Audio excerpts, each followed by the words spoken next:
ya en directo desde el estudio 101 de la Casa de la Radio, cuando son las 2 y 7, 1 y 7 en las Islas Canarias. Los saludos y la bienvenida en nombre de todo el equipo que esta noche se encarga de realizar el programa.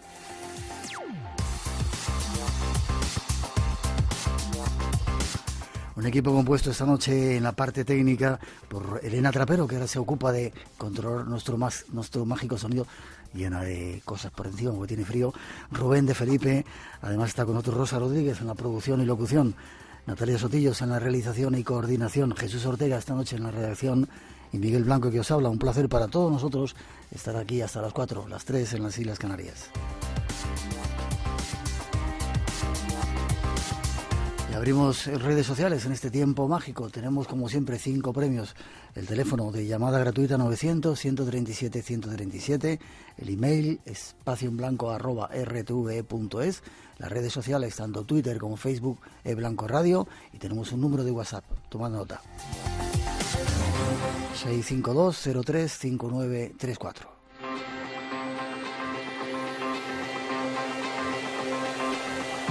Y para hoy llegan temas inquietantes, de esos que realmente dan miedo porque son de actualidad. Pero antes, recordaros que la próxima semana estaremos en Belmez de la Moraleda. Estáis todos invitados a asistir al programa a partir de las 8:30 en el Centro de Interpretación de las Caras. Sábado, en vivo, todos seréis bienvenidos. Y ahora hay un avance de lo que se espera esta noche.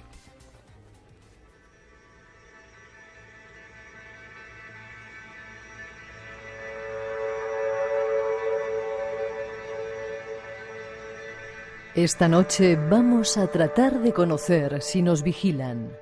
Vigilan a millones de personas en miles de lugares, incluso en la oscuridad de la noche, con una tecnología tan poderosa que logra ver y escuchar lo que no debería ser visto, nuestra intimidad. Queremos averiguar si nos espían y queremos daros algunos datos inquietantes. ¿De verdad nos tienen tan controlados, tan vigilados? Rotundamente sí. ¿A ti te tienen controlado el teléfono? Es posible. De hecho, últimamente, cada vez que alguien me llama, durante al menos los primeros 45 segundos de conversación, la gente se queja de que se oye con eco y luego eso siempre se va. Eso me pasa a mí también. A mí me han dicho hace mucho tiempo que nos tenían controlados. Enrique y Vicente nos decían hace 20 años que controlaba el programa y eso. No sé, evidentemente lo que sí te digo, y son de los temas que iremos viendo hoy, el espionaje real, está demostrado, es palpable, es muy avanzado tecnológicamente, muy complejo, pero vamos a tratar de arrancarle la careta a ese gran hermano que tiene muchos tentáculos y la capacidad de llegar a cada uno de los hogares prácticamente de todo el planeta.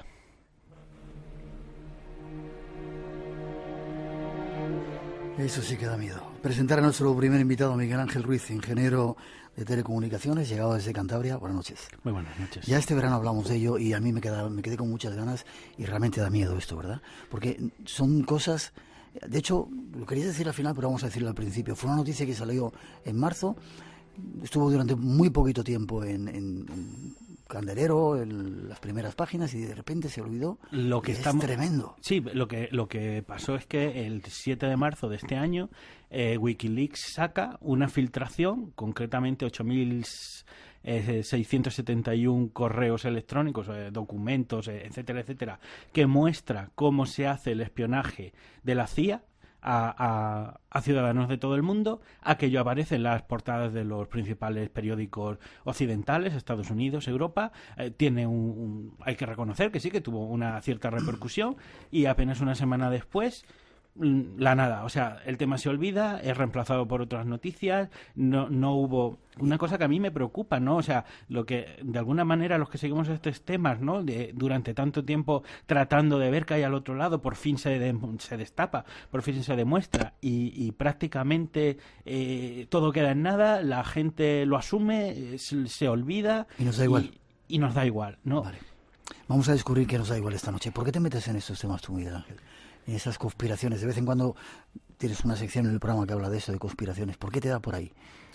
Porque yo creo que quizás una de las cosas que... Yo no soy periodista, pero creo que el periodismo bien ejercido es una de las profesiones más bonitas del mundo, en el sentido que es quien hace el control democrático de los gobiernos, y para hacer ese control democrático hay que informar a la ciudadanía de muchas de las cosas que hacen los gobiernos, que son los propios gobiernos los que no educan al ciudadano, ¿no? Entonces yo creo que un periodismo veraz, responsable, incisivo, crítico y riguroso, documentado, es muy necesario. Entonces yo tengo esta pequeña parcelita, soy solo una gota en un mar mucho más grande, pero hago lo que puedo y trato de, como he traído aquí todos estos papeles, toda la información está soy yo investigando los propios documentos de la CIA y tratando de sacar las claves que entiendo que tengan una difusión, una divulgación, un interés periodístico, y que a la gente le muestre, les enseñemos qué pasa de verdad, ¿no? Cosa que te agradecemos.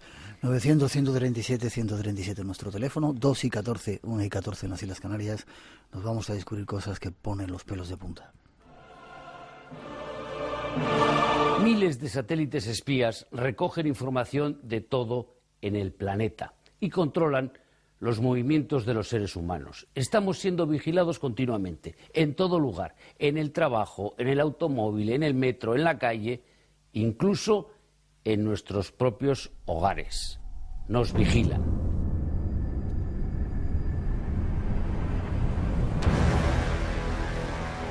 ¿Nos vigilan? Esa es la primera pregunta que nos haremos esta noche. Vamos a buscar respuestas.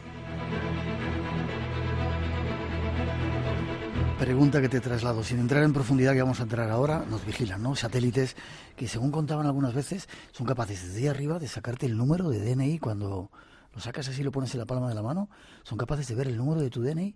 Sí, o sea, hay mucha tecnología que quizás no conozcamos, pero nos vigilan.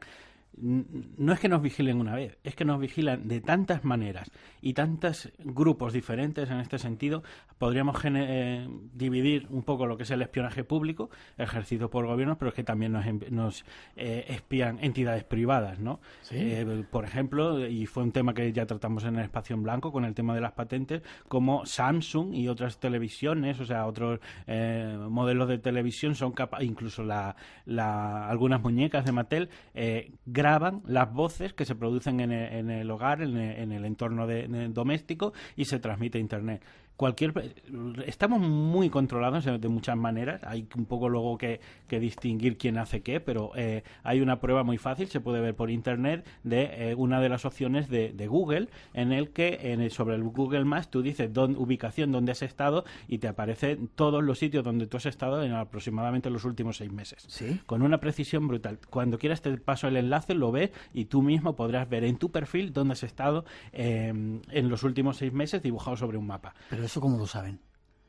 Solamente guardando los datos que tú compartes con ellos. Sí. Sí, además es que es una cosa, no tengo el enlace aquí, lo pondremos si queréis luego en la web, pero o sea, y eso es solamente, digamos, esa parte de Google. Luego Facebook, por ejemplo, hace perfiles psicológicos de todas las personas que están. Google también incluso con YouTube te sacan perfiles para hacerte publicidad relacionada contigo. O sea, hay una serie de cosas en el que, de hecho, una vez Google dijo que ellos tenían tanta información sobre nosotros que no la compartían por miedo a no asustarnos. Y no estamos hablando de espionaje, es solamente la información que nosotros compartimos. Si tú coges la vida de cualquier persona, vamos a poner, por ejemplo, el caso, que fue de hecho un caso real ocurrido en Estados Unidos, ¿no? Simplemente, si tú lees todas las búsquedas en Google que hace una persona a lo largo de un año, eso es literalmente un diario. Y muchas veces un diario. ¿Y eso se queda ahí marcado? Claro, entonces tú puedes ver aunque borres los cookies y borres las historias de navegación. Ellos lo tienen, ¿no? Tienen por perfiles. Entonces, ¿qué ocurre? Que tú, por ejemplo, pues de hecho pasó en Estados Unidos que de pronto a una chica estadounidense le empezaron a llegar muchos cupones, descuentos para el tema de estar embarazada, ¿no? Para productos de bebé, etcétera, etcétera. Claro, las empresas que estaban en internet monitorizando ese tráfico, entendieron antes de que su propio padre, es decir, antes de que la niña le confesase al padre que estaba embarazada, que realmente lo estaba. Y entonces, digamos, los robores de publicidad empezaron a enviarle productos, y porque evidentemente si tú tienes acceso a las búsquedas y ves que, por ejemplo, el 15 de febrero se pone test de embarazo, ves la búsqueda, qué pasa si es positivo, luego ves, o sea, prácticamente todas las búsquedas que nosotros tenemos dicen de nosotros mucho más que a veces incluso las personas que tenemos a nuestro alrededor. Y con lo de las redes sociales, igual es una trampa en la que hemos caído todos, se lo hacemos muy fácil, ¿no? Porque hay gente que dice, voy a comer, estoy comiendo aquí, ahora tomo un café.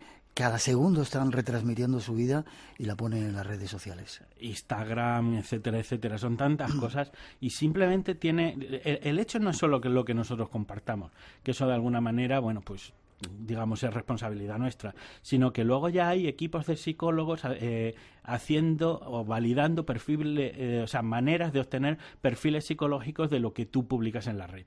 Y entonces ahí hay una clara intencionalidad de hacer perfiles psicológicos para vendernos mejor. Eso sería, digamos, toda una parte de lo que podría ser ese espionaje comercial que va orientado a ventas, pero de lo que vamos a hablar hoy, que es el espionaje, vamos a decir, gubernamental, que va un poco más orientado a detectar posibles elementos incómodos para el sistema, terroristas, etcétera, y que, digamos, serían dos mundos separados, pero que se tocan. Antes de pasar a esos datos más concretos, mucha gente dice que hemos perdido libertad en pos de la seguridad. Es decir, estamos absolutamente controlados por cámaras. Londres decían que era una ciudad absolutamente controlada. Casi cada metro hay una cámara apuntando y se sabe cuándo entras, cuándo sales, dónde vas, qué haces. Y esa libertad o esa intimidad la hemos perdido en pos de tener más seguridad, ¿no? Bueno, eso es lo que nos vende el sistema. Vale. Yo no estoy completamente de acuerdo. Déjala ahí. 2:20, 1:20 en las Islas Canarias. Preparaos. Hay muchos más datos. Acompáñanos a la búsqueda de misterios. Esta semana, emisión especial desde Belmez de la Moraleda en Jaén. Ese lugar donde unas misteriosas caras nos llamaban desde el suelo de una humilde cocina, llenándolo todo de un enigma aún sin resolver. Esta semana tu cita con lo desconocido, acompañados por algunos de los mejores especialistas de este mundo. No faltes. El misterio te espera. En Radio Nacional, dentro del espacio en blanco.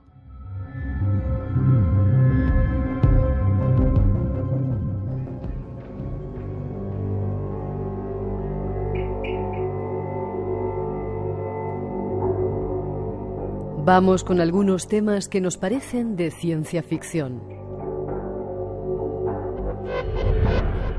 Estos son los primeros datos. La CIA espía a través de televisores, según Wikileaks. Bajo el nombre de Weeping Angel, el portal ha lanzado una nueva entrega de la serie de filtraciones conocidas como Vault 7. Esta es la sexta oleada de las filtraciones de Wikileaks en el marco de Vault 7. La que dio el pistoletazo de salida fue el pasado 7 de marzo, cuando se publicaron cerca de 9.000 documentos sobre el supuesto programa de la CIA para espiar todo tipo de dispositivos. Después llegó Dark Matter, donde se hacían públicas las técnicas de la agencia para hackear dispositivos de Apple. La tercera fue Mairball Framework, la herramienta de la CIA para ocultar hackeos. Pocos días después le siguió Grasshopper, la aplicación para construir malware para Windows, y la quinta se hizo pública el 14 de abril y contenía 6 documentos sobre el software malicioso para controlar distintos dispositivos. Son los primeros datos de esta fascinante y aterradora historia. Conozcamos algo más de todo ello. Todo este asunto viene por documentos que ha desclasificado Wikileaks. Y te pregunto, ¿hasta qué punto son fiables eso que ha sacado Wikileaks adelante? ¿De dónde lo ha sacado? ¿Cómo lo ha sacado? Vale. ¿Qué veracidad tienen? Esto sería el trabajo de, digamos, de lo que es el CCI, que es el Centro para el Ciberespionaje de la CIA, en el cual trabajan 5.000 personas. 5.000 personas. 5.000 personas, es muchísima gente. Vamos a compararlo con algo que pueda entender el oyente, que es que el CNI español, el Centro Nacional de Inteligencia, que cuida, digamos, de la seguridad de España, son solo aproximadamente algo más 2.000 agentes.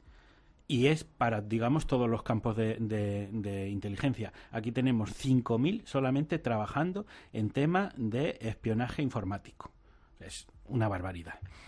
Estos documentos salen de unas filtraciones que, digamos, había de un material que la CIA había perdido como, digamos, el control de él, y que se llevaban pasando entre contratistas militares, ex empleados de la CIA, y de alguna manera alguien lo había sacado y ya, digamos, se estaba haciendo un tanto famoso, se estaba compartiendo hasta que llegó a manos de Wikileaks, que lo publicó.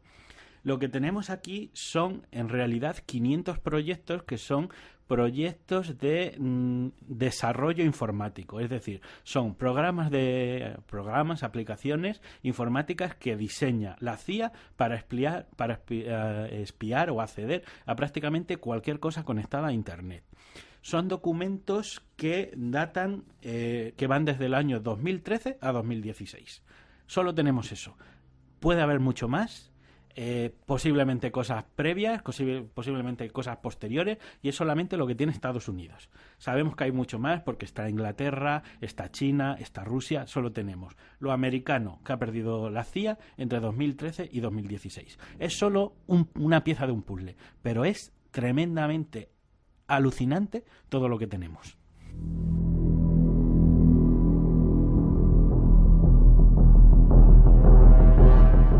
Pues vete contándome. Se han desclasificado casi 9.000 documentos y tienen nombres muy raros. Weeping Angel, por ejemplo, uno de ellos. No quiero cambiarte la idea que tienes. No, va perfecto. O sea, aquí básicamente vamos a ver cómo lo hacemos un poco digerible al oyente, porque realmente lo que tenemos son 500 proyectos que en realidad son 500 aplicaciones que cada uno sirve para una cosa. Muchas son complicadísimas, avanzadísimas. Por ejemplo, te pongo un ejemplo. Hay un proyecto que se llama Green Packet, que simplemente es un proyecto, una herramienta informática que lo que hace es, digamos, romper la seguridad de los routers de la empresa Green Packet. Como esos hay 5.000. Digamos en ese sentido que son muy técnicos, porque lo que estamos hablando realmente son de aplicaciones informáticas en la cual más o menos cada uno hace cosas, ¿no? Entonces hay algunas, pues como digo, por ejemplo, cómo vulnerar un sistema Unix, que digamos son los sistemas más seguros del mundo, como tener privilegios de administrador, etcétera, etcétera, ¿no? Y hay 5.000 personas exclusivamente dedicadas a dándole la cabeza del coco todo el día para ver cómo entran, cómo hacen, qué hacen. Exactamente. Digamos que básicamente vamos a explicar un poco el funcionamiento, porque habría como dos tipos de perfiles que usan esto. Uno sería como, digamos, más el de espía, que es el que usa esas herramientas para espiar un objetivo concreto. Imaginad que el objetivo de la CIA, Dios nunca lo quiera, es Miguel Ángel Ruiz, y entonces simplemente lo que hacen es que ellos te estudian. Y entonces hay alguien que recauda información sobre ti. ¿Qué tipo de móvil tienes? No es lo mismo que tengas un iPhone a que tengas un Android, si tu sistema operativo, si es un Windows, si es un Mac, etcétera, etcétera. Simplemente qué tipo de coche tienes y tal, hablaremos luego de los coches. Entonces alguien, digamos, solamente sabe acumular información sobre cómo llegar a mí digitalmente. Entonces, esta persona lo que hace es, digamos, hace como una pequeña lista de aplicaciones que serían usables para digamos, para espiarme a mí y solo a mí. O sea, no estamos hablando, digamos, de un programa de espionaje masivo como otros que existen, que por ejemplo fueron los que sacó Snowden, ¿no? En 2013, como Prims o Skycore. Aquí lo que estamos hablando es espionaje selectivo, digamos, que va particularizado para cada una de las personas que se quiere espiar, que no sabemos cuántas son en la historia digamos, de estas herramientas. Pueden ser 1.000, 2.000, 100.000, no sabemos. Este sería, digamos, el perfil que te espía, y luego estaría el perfil que es el informático que de alguna manera configura todas esas herramientas para poder llegar a ti. Entonces, ¿cómo funciona básicamente? Pues simplemente, si a mí, por ejemplo, me quieren espiar a través de mi televisor Samsung, ellos detectan que que yo tengo un televisor que ellos tienen en la lista de las cosas hackeables, otros, digamos, le configura esa aplicación para que llegue a mi televisión y luego, pues simplemente lo ponen en funcionamiento. Un día estoy frente a la tele teniendo una conversación que puede tener interés para la CIA, el pilotito se enciende, de hecho uno de Weeping Angel lo que hace es que pone el televisor en un estado de falso apagado, pero el televisor parece que está apagado, pero en realidad está grabando. Todo lo que yo digo se transmite a la CIA y así funciona básicamente. Entonces, ¿qué es lo que tenemos? Un montón de aplicaciones para un montón de cosas. Algunas son tremendamente complejas, otras son más sencillas de entender y otras son tan alucinantes que prácticamente nos llevan directamente al mundo de los espías, pero de película. 2:30, 1:30 en las Islas Canarias. 900-137-137 nuestro teléfono por si queréis preguntar.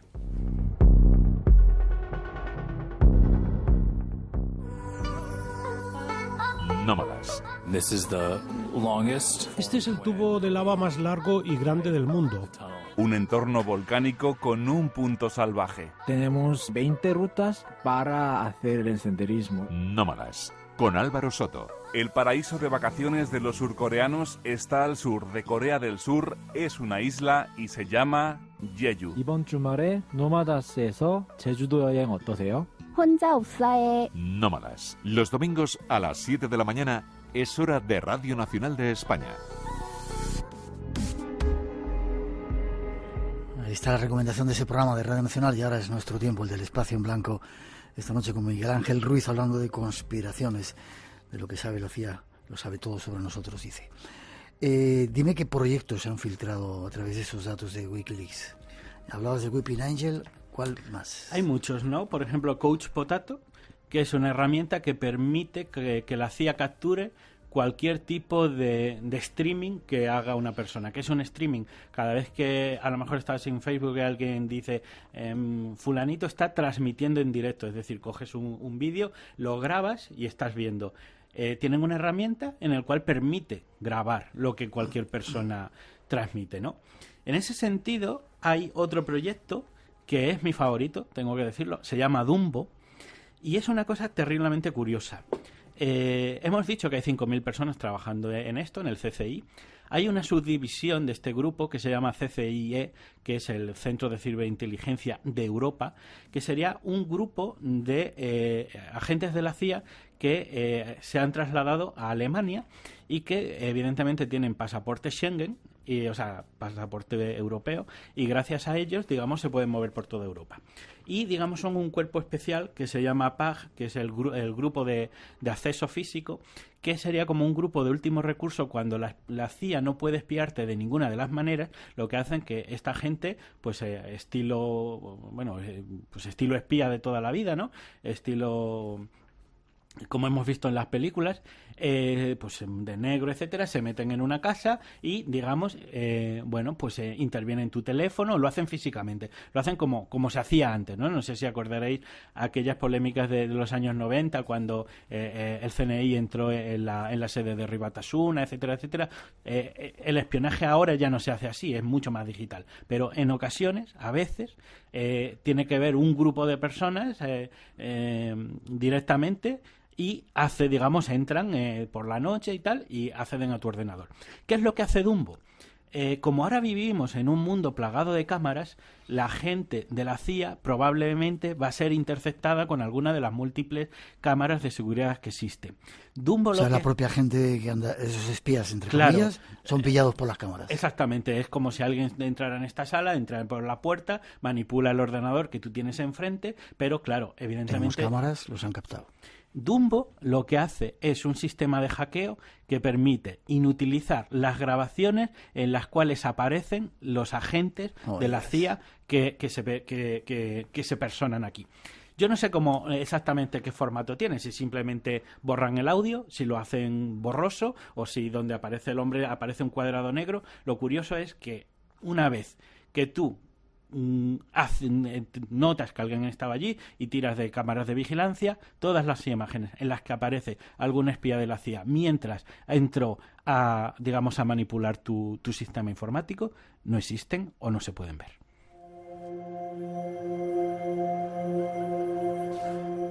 Te corto un poquito, te paso una pregunta. Yo no he entendido lo de la televisión. La televisión yo la tengo encendida, tengo un cable de antena. ¿Cómo pasan las imágenes? ¿O tiene que ser un televisor que esté conectado a Internet? Son Smart TV. Vale. Claro, ya está todo conectado a Internet, Vale. ¿no? Dice, tengo un Smart TV y tengo que desconectar por la noche. Se chequea, se apaga, se enciende solo, hace cosas raras. Espérate un poquito que ahora te van a contestar. Le digo al oyente, prepárate, sigue con los planes.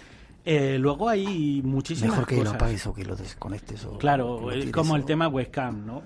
Hay muchísimas cosas. Por ejemplo, está el formato Hi-Rise, que es una aplicación que lo que hace es que genera un servidor falso de mensajes SMS.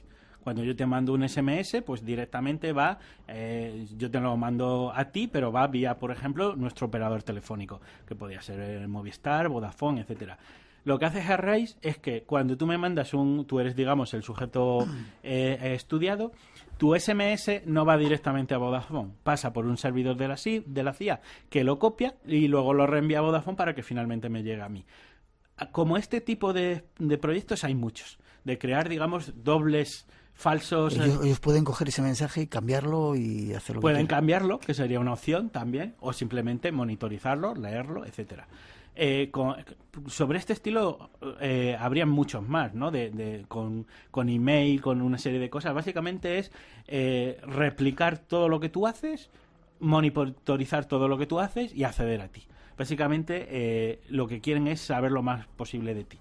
Luego todo esto tendrá otros usos dentro de inteligencia, de cómo llegar a ti, incluso si te quieren asesinar o simplemente quieren, digamos, saber qué haces tú.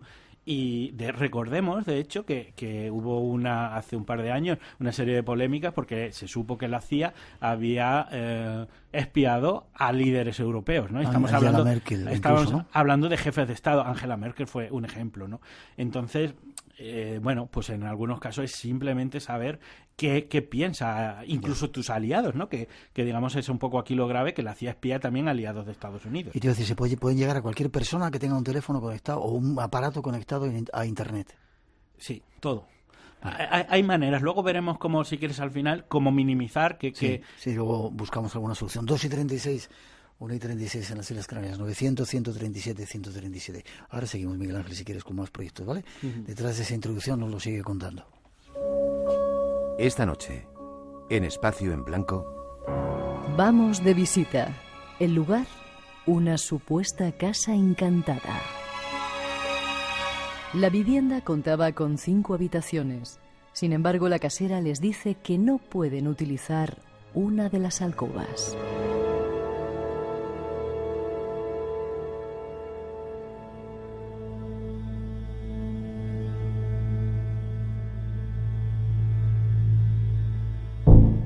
Sigamos recopilando más datos. Wikileaks filtra documentos sobre un supuesto método de ciberespionaje que atribuye a la CIA. El portal asegura haber obtenido los detalles de un programa de hackeo de teléfonos, ordenadores y televisores por parte del espionaje de Estados Unidos.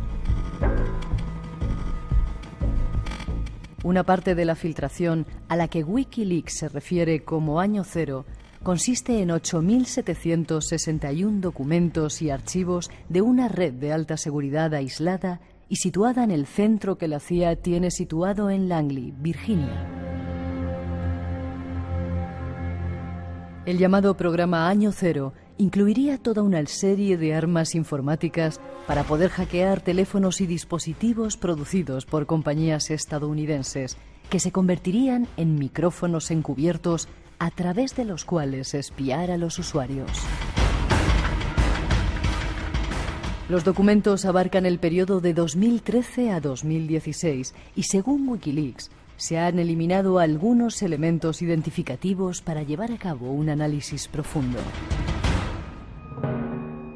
Entre estos elementos eliminados figurarían objetivos y maquinaria de ataque a lo largo de Estados Unidos, América Latina y Europa. Son datos sobre esta extraña operación. Conozcamos algo más de ello. Antes de hacerte más preguntas, te paso algunos de los oyentes. Dice que suena muy conspiranoico. Da miedo pensar que pueda ser verdad. ¿Es verdad? Es absolutamente verdad, y además hay un hecho que lo refrenda de una manera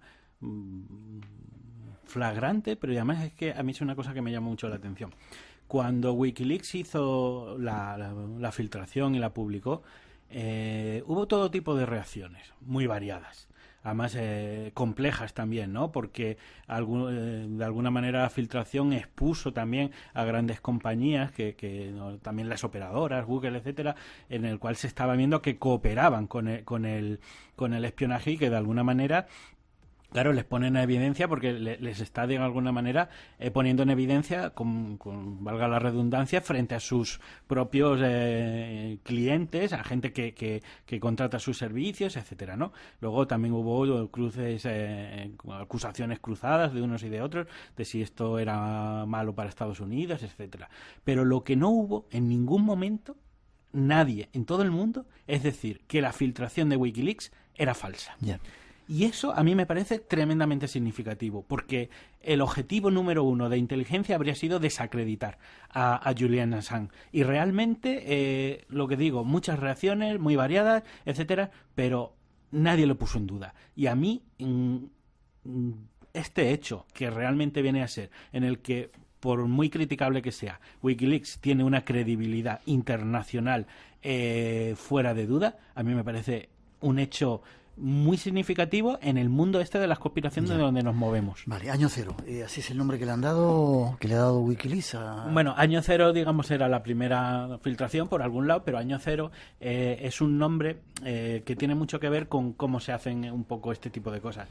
Año Cero, o se llaman los exploits de Año Cero, que vienen a ser un poco como las vulnerabilidades, que Año Cero lo que consiste en el que sería el tiempo que pasa desde que yo publico un parche de seguridad hasta que la gente se lo instala. En el momento que yo lo publico, digamos, todo el mundo, todos los hackers saben que eso es un agujero. Pero si tú todavía no te has actualizado la versión, y yo sé que tienes la versión anterior, sé que tienes este agujero. Eso, digamos, es la vulnerabilidad Año Cero. Ya. Vale, y otra pregunta, otro comentario, dice: a mí me ocurre lo mismo con mi televisión, la Smart TV.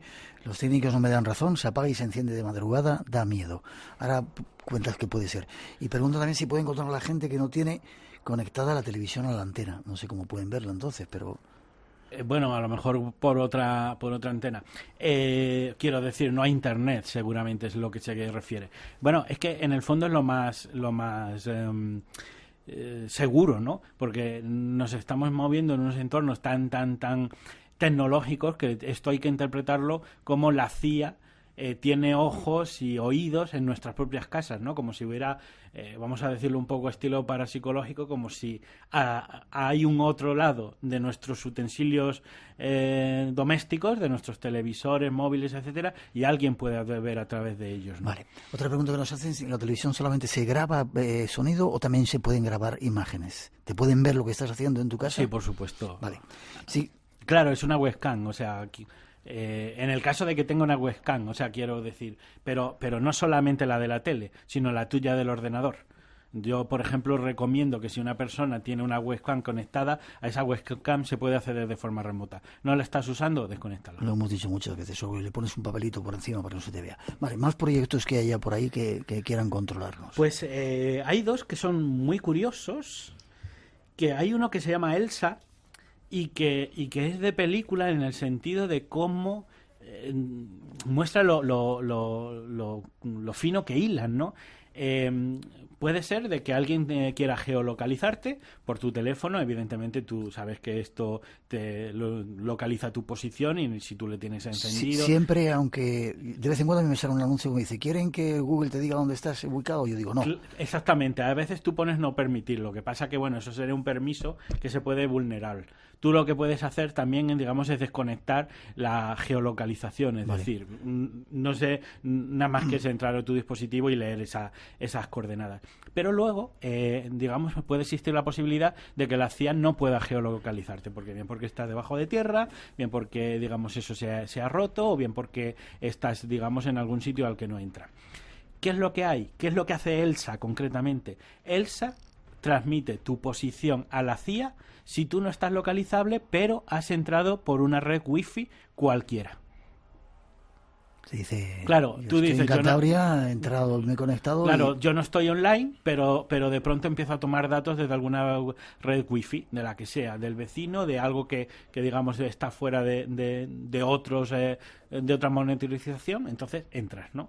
Hay cosas luego también a nivel incluso, mira, hay otro proyecto que es curiosísimo y que tiene mucho que ver con el tema del periodismo. Sabrás el fenómeno de los revelas secretos, que se llama los whistleblowers, ¿no? Que son como estos gargantas profundas que tenemos, por ejemplo, a Daniel Ellsberg, que fue quien filtró todos los documentos de Vietnam, a Snowden, etcétera, etcétera, ¿no? Scribbles, que es como se llama este proyecto, sería un proyecto de la CIA que lo que hace es poner etiquetas en todos aquellos documentos que sean sensibles de ser recogidos por un insider, por un periodista de investigación o por alguien que de alguna manera quiera revelar nuestros secretos. Explícame eso de etiquetas, poner etiquetas. Unas, digamos, serían como unas pequeñas marcas digitales, una información extra que irían sobre documentos de Word, de Microsoft Office, ya sería Word, Excel, etcétera, etcétera. Que lo que hace es que tú imagínate que yo tengo un documento que es altamente sensible, que lo pongo en una red privada, pero yo creo que, por ejemplo, aquí tengo la lista del armamento secreto que Estados Unidos ha vendido, por ejemplo, a Arabia Saudita, y yo le pongo estas marcas. Pero simplemente lo dejo. Espero, o puede ser que alguien, un periodista, lo acabe robando y lo publique. Cuando el periodista abre este documento en su ordenador, puesto que tiene la marquita, va a revelar a la CIA que alguien está usando eso fuera de contexto. Entonces es como tratar de adelantarse a esas filtraciones para que no vuelva a ocurrir realmente lo que está ocurriendo, ¿no? Pone los pelos de CIA. Todo lo que ellos hacen, digamos, lo diseñan para que sea invisible a los antivirus que tú probablemente vayas a tener en tu casa. Estarían, por ejemplo, Norton, Kaspersky, Panda, Avast, McAfee, AVG, F-Secure, etcétera. Evidentemente, una aplicación, un virus, un troyano de la CIA que detectara tu antivirus, ese es un trabajo, ¿no? Pero muestra de lo que son un poco, aquí estamos viendo lo que es la guerra del futuro, que es la guerra tecnológica, de cómo las grandes potencias, porque esto no lo puede hacer una persona, o sea, esto hemos dicho son 5.000 personas, hay ya varios gobiernos en ellos, de qué sofisticación tienen, cómo operan y date cuenta lo indefenso que estamos, ¿no? Porque una persona sin grandes conocimientos, en el momento que algo no le vaya bien, simplemente va a pasar el antivirus y realmente eso es algo de risa, porque es que no solamente lo tienen contemplado, sino que tienen un departamento únicamente para ello, ¿no? Voy a adelantar un poquito. Preguntaban esas oyentes que decían de su Smart TV, si le está haciendo cosas raras, igual le están utilizando... A ver, es que... Luego vamos a dar consejos, dentro de un momento vamos a dar consejos para ver si podemos evitar esto. Es muy difícil, ¿no? A mí siempre cuando me preguntan qué se puede hacer, pues yo recuerdo siempre un poco lo mismo. Espiaron a Angela Merkel. Vale. O sea, sí, eso lo han hecho a ella. En ese sentido no hay nada que hacer. Vale. Luego todo este tipo de cosas que parece va contra el terrorismo, pero cuando luego estudias un poco la historia del espionaje sobre el terreno, te das cuenta que Al Qaeda muchas de las cosas los cambiaba, o sea, los mensajes los cambiaba por paloma mensajera, ¿no?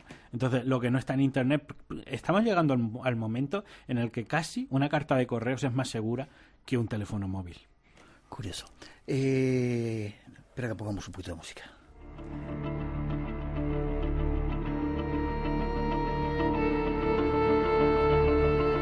Se me había ido la pregunta que te quería hacer. Ese verano avanzamos un poco este tema y tú comentabas que se pueden controlar los coches a distancia, se pueden controlar los marcapasos, se pueden incluso controlar centrales nucleares. Hay sistemas ya para poder entrar en todo ese tipo de cosas, ¿no? Claro, eso es, digamos, lo que sería un poco la generalización de este proyecto, que serían los sistemas SCADA. Un sistema SCADA, digamos, un sistema de control de cualquier sistema industrial. Puede ser un hospital, una central nuclear, un aeropuerto, etcétera, etcétera, ¿no? Cuando tú, por ejemplo, ves un aeropuerto y quizás tú hayas visto alguno, he visto alguno. Ves un poco todas las salas de control que tienen, donde prácticamente con un solo ordenador ves miles de sistemas, pero hay unas tecnologías que, digamos, son capaces de interceptar estos sistemas. Por ejemplo, está el caso del virus Stuxnet, que en 2010 era un virus norteamericano que, usando los sistemas SCADA, que eran propiedad de marca Siemens, fue capaz de entrar prácticamente por el sistema y podían haber hecho cualquier cosa. Date tu cuenta que podrían incluso apagar la energía por ejemplo, de un hospital, si con ello pudiera matar a alguien, etcétera, etcétera. Entonces, lo que estamos viendo es que prácticamente no hay nada que sea invulnerable. ¿Qué es lo que tenemos con el tema de los coches? Una cosa muy curiosa, y que además fue un experimento hecho el año pasado por la revista Wired, donde lo que hicieron fueron unos hackers, ingenieros, tomaron el control del sistema de infoentretenimiento del coche, que se llama Uconet, que es, digamos, como el control central del coche, y ellos demostraron que podían acceder al coche y desactivar los frenos del coche en marcha. Les doy cuenta que aquí se perfila el que podría ser el asesinato perfecto por parte de los servicios de inteligencia. Digamos, un coche a alta velocidad, desactivan los frenos, no tienes que tocar mucho nada, solamente un volantazo en el momento correcto puede ser un asesinato perfecto.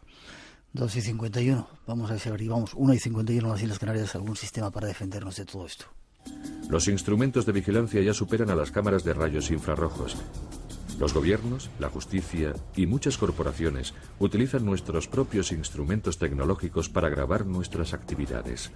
Los teléfonos móviles que funcionan mediante redes de satélites permiten seguir nuestros movimientos. El teléfono móvil deja un rastro físico. Solemos llevarlo en el bolsillo y va marcando dónde hemos estado y a dónde vamos. Casi toda la tecnología que utilizamos, desde una tarjeta electrónica para abrir la puerta al lector del abono de una autopista de peaje, pasando por el navegador de Internet de nuestro ordenador, deja rastros electrónicos. La vigilancia del siglo XXI se basa en recoger esos rastros y seguir nuestras huellas muy de cerca. Incluso puede llegar más allá y predecir dónde vamos a ir antes de que lleguemos allí. Con el uso de una técnica llamada data mining o minería de datos, las empresas y gobiernos introducen esos pequeños detalles de nuestra vida cotidiana en enormes bases de datos. ¿A qué colegios has asistido? Las compras que realizaste ayer, tus problemas de salud, lo que has ahorrado para tu jubilación, incluso tus hábitos compulsivos. Toda esta información y muchos otros detalles más están a disposición de quienes sepan cómo buscar. No se trata de un gran secreto que no queremos revelar, sino de 1 millón de pequeños fragmentos de información que, sumados, crean una imagen digital de cada uno de nosotros.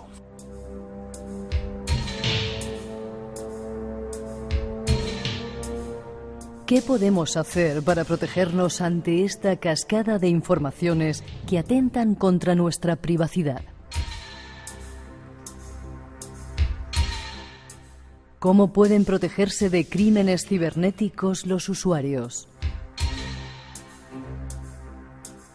La pregunta ha surgido de nuevo. Las autoridades instan a los usuarios de Internet a tomar medidas para protegerse de esta amenaza. ¿Pero cómo? Tratemos de conocer cómo defendernos. Ahí estaban esas informaciones que hemos sacado de nuestros compañeros de Documentos TV, programa absolutamente serio, riguroso. 2 minutitos, ¿cómo podemos defendernos? En el caso de la Smart TV, que desconectarla, tirarla por la ventana, claro, quitar el teléfono. Lo que pasa es que el problema de desconectar la Smart TV es que ya deja de ser Smart TV. Te gastas un dinero en que la tele tenga una serie de funcionalidades porque está conectada a Internet, pero si la desconectas las pierdes. En el fondo, digamos, esa es un poco la gran estrategia. ¿Cuál es? Desconectarte. ¿Qué se puede hacer? Por ejemplo, usar marcas o programas que sean muy poco comunes. Entonces, si te automarginas digitalmente un poco, es más difícil que la CIA explícame eso, marcas que comprarte una televisión, yo qué sé. La menos conocida. ¿Por qué? Porque cuanto menos gente la tenga, menos interés va a tener la CIA en espiarte. Y teléfonos, en vez de tener teléfonos, eso, phone y tal. Claro, pero entiendo que es muy poco práctico. Tengo el teléfono Patata Coach porque nadie más lo tiene y entonces... de allí de Cantabria que fabrican... Claro, como nadie más lo tiene, pues igual la CIA no va a querer, pero en el fondo, claro, estás condenado a tener ese teléfono que igual no te gusta porque no te espía la CIA. Yo creo que el objeto, la gran regla es no te conviertas en un objetivo de la CIA. Eso, por supuesto. Luego, pórtate bien, sé buen chico, vive tu vida tranquilamente. No digo eso, da caña, pero sé discreto. ¿Qué tipo de cosas podemos hacer? Hay mucha gente que lo que hace es que hackean sus propios teléfonos para poder instalar determinadas aplicaciones, cosas que técnicamente no se pueden hacer. Eso en el fondo estás abriendo una puerta a los hackers ahí y no se debería hacer.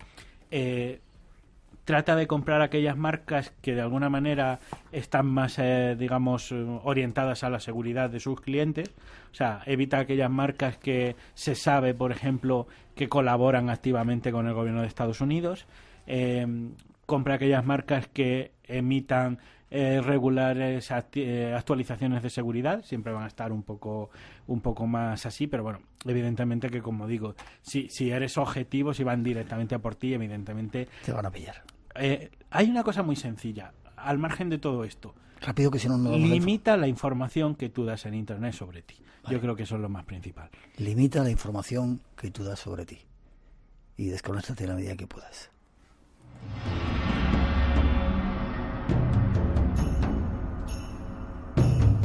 Miguel Ángel, ha sido un placer. Ha sido un placer estos datos espeluznantes de cosas que pasan, que como tú antes decías, quizás sale mucha más gente a la calle, es mucho más importante que uno determinado partido de fútbol o deporte ganen, se monta un cirio, si pierden o si hay tal, y sin embargo por estas cosas nadie dice nada. Vas a estar en un congreso dentro de poquito, que queríamos dar la información, ¿no?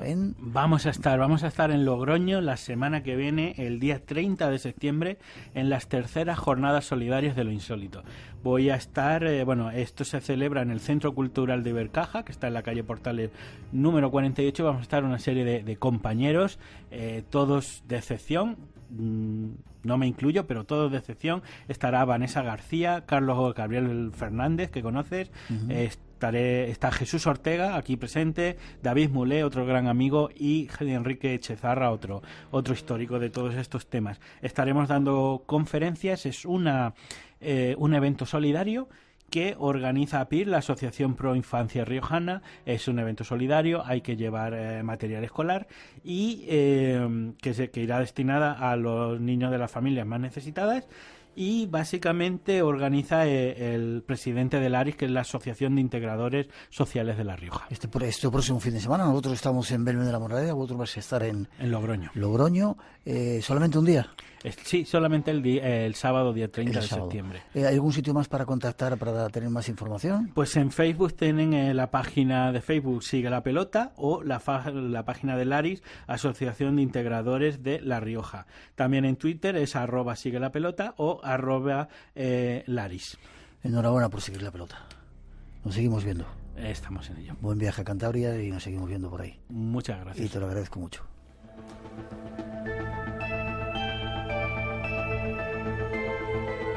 Vamos a hacer una pausa. Llegan las noticias de las 3, las 2 en las Islas Canarias, la actualidad, pero enseguida regresamos. Nuestro compañero Jesús Ortega viene a contarnos una historia sobre una habitación maldita, y hay otras muchas más informaciones. Queremos, si nos da tiempo, irnos hasta México a ver cómo está la situación allí, y si podemos hacer ese homenaje que tenemos previsto, y muchas más cosas. Y recordar, el próximo fin de semana, no solamente en Logroño, nuestros compañeros, estaremos en Belmez de la Moraleda, entrada gratuita desde el Centro de Interpretación de las Caras. No os perdáis el programa a partir de las 8:30, lo vamos a grabar y luego lo escucháis a esta hora. Enseguida regresamos, el Espacio en Blanco sigue.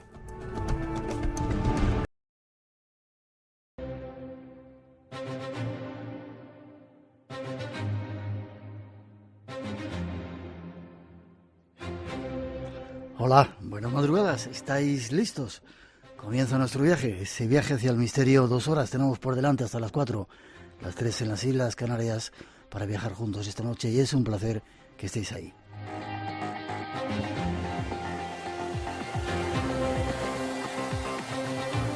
Algo que ya comenzamos en directo desde el estudio 101 de la Casa de la Radio, cuando son las 2 y 7, 1 y 7 en las Islas Canarias, con los saludos esta noche de todo el equipo que se encarga de realizar el programa.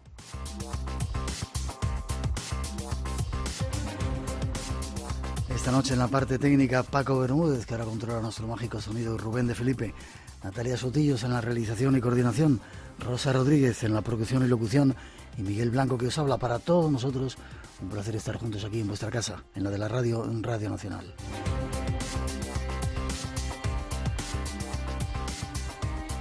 Al comienzo, dar las gracias a algunas personas que han venido a vernos de Barcelona y de Madrid, algo que se está convirtiendo en algo ya clásico y habitual, venir a ver el programa. Os lo agradecemos, espero que os guste estar aquí con nosotros. Y abrimos canales de comunicación, teléfono de llamada gratuita, tenemos como siempre 5 premios, 900-137-137, el email espacioenblanco@rtve.es, el WhatsApp 652-03-5934, y en las redes sociales buscáis Blanco Radio y ahí estamos con los saludos para todos.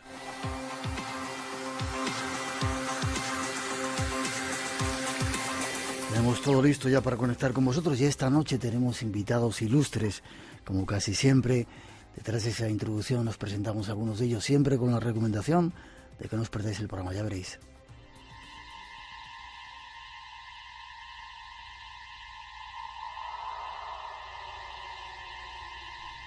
Esta semana nos visitan invitados ilustres. Junto a ellos vamos a realizar un original viaje hacia 2 objetivos. Iremos tras nuevas respuestas en la historia y hacia la búsqueda de la luz.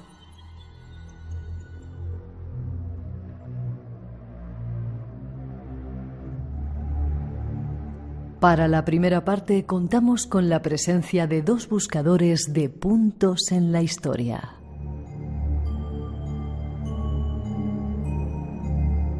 Junto a ellos viajaremos para encontrarnos con los vikingos y también con los conquistadores. Seguiremos tras las huellas de españoles en América y terminaremos haciendo escala en la Guerra de las Galaxias. Será un viaje sugerente, ya veréis.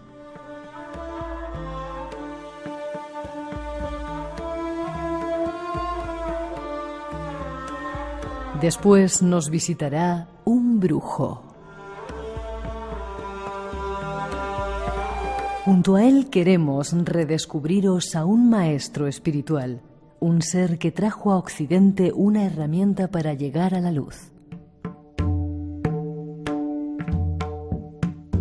Nos referimos a Paramahamsa Yogananda y lo buscaremos de la mano de Rafael Álvarez el Brujo. Todo un lujo en nuestro programa. Esas son las intenciones de hoy. Un nuevo espacio en blanco se abre ante ti. Sé bienvenido. Buenas noches, Miguel. Qué gran honor. ¿Sí? Es estar aquí. ¿Sí? Y además agradecerte que me han llamado muchas cosas, pero ilustre te aseguro que es la primera vez. Sí. Cosa que te agradezco. 25 años escribiendo guiones, haciendo radio, haciendo televisión y en paralelo escuchándote a ti, fíjate. Sí, claro. Decía que estaba nervioso porque lleva 20 años escuchándonos. Le pasa a muchos de los invitados, ¿sabes? Claro, porque este ha sido un lugar muy cercano a nuestras vidas, ¿no? A nuestros corazones. Sí. Claro. No sé si diriges el programa Un Punto en la Historia, el de la radio me refiero. El de la radio más o menos sí lo coordino yo, digamos. Vale. Los 3 señores, bueno, al menos 2 de los señores que vienen hoy, aviso, son un tanto frikis. El tercero parece que es más serio. Segundo invitado que tenemos por aquí, David Botello. Buenas noches, David, ¿cómo estás? Buenas noches, pues eso, encantado de estar aquí contigo una vez más, no porque hayamos coincidido en esta emisora, sino porque hemos coincidido en otros programas también. Sí, señor. Y Fran Molina, buenas noches, Fran. Buenas noches, Miguel. Tú te dedicas a los montes. Pues sí, la verdad que mi carrera profesional... Ingeniero de montes. Soy ingeniero de montes, sí. Y bueno, trabajo en un organismo de investigación agraria, con lo cual mi carrera profesional y mi formación no tiene nada que ver con la historia, pero bueno, tú eres siempre... el menos friki del trío, ¿no? Pues bueno, a ratos. Eso es más serio. Porque los tres habéis escrito un libro que se llama Los vikingos no tenían cuernos, que tiene que ver con cosas de la historia, ¿no? Claro, y la primera que quisimos dejar clara era esa. Por si alguien se lo pregunta, amigos, los vikingos no tenían cuernos. Ya lo hemos hablado aquí. Ya lo hemos hablado. Nos es habíamos un adelantado. clásico. Nos habíamos adelantado aquí. Claro. David, no te he preguntado, bueno, hacéis un programa, vosotros dos en televisión, que se llama El Punto en la Historia, hemos estado juntos alguna vez, de mucho éxito aquí en Telemadrid. Sí, en Madrid ha funcionado muy bien, se puede ver también a través de internet, está en telemadrid.es y bueno, no sé si se puede decir esto, ¿no? Sí, claro, sí. Y está en YouTube también para cualquiera que nos esté escuchando, que no conozca, o sea, que no pueda acceder a Telemadrid, pues pueda acceder a los contenidos del programa. Es un programa divertido en donde intentamos pasárnoslo bien, sacando la historia a la calle y contando historia de Madrid de una forma divertida, desenfadada, y bueno, pues aportando mucha información a esta ciudad que tiene unas historias maravillosas y que es un museo al aire libre. Y súper desconocidas que gracias a vosotros están saliendo a la luz. ¿Por qué el interés por la historia? ¿De dónde os viene ese asunto? Yo creo que eso lo compartimos. A veces hay cosas que te buscan a ti. Yo creo que la historia me buscó a mí desde niño. ¿Sí? A mí, sí. Mi madre me sentaba en sus rodillas y me enseñaba el nombre de la espada del Cid y las hijas del Cid, doña Elvira y doña Sol. Y yo tenía 4 añitos y me quedaba con todo. Y yo veía películas y decía, pero si estas películas que veo son como las historias que me cuenta mi madre.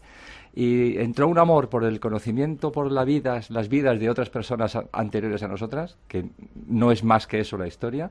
Y bueno, pues con los años aprendes cosas, te diviertes mucho y aquí estamos. Y esto me ha llevado a estar aquí contigo esta noche. Si te parece poco premio... Bueno, yo te lo agradezco. Es curioso lo que se aprende de la historia.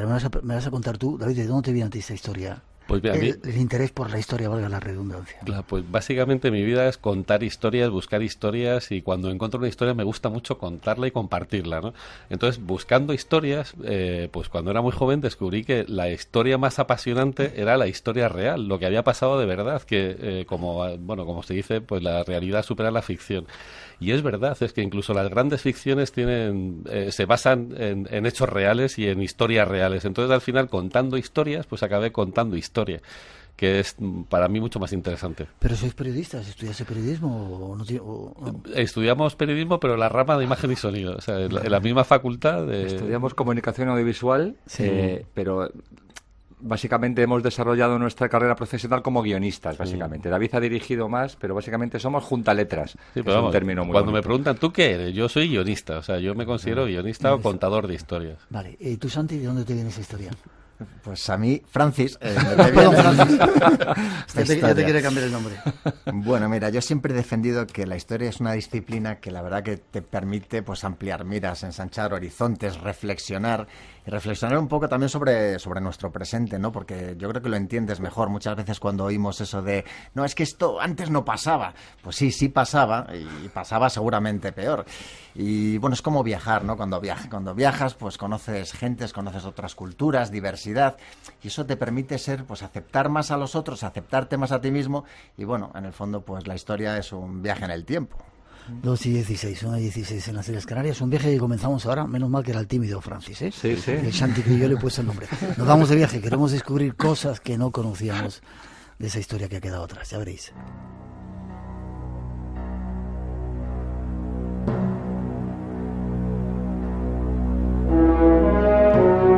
Viajamos por la historia, en esta ocasión a la búsqueda de un pueblo legendario, los vikingos.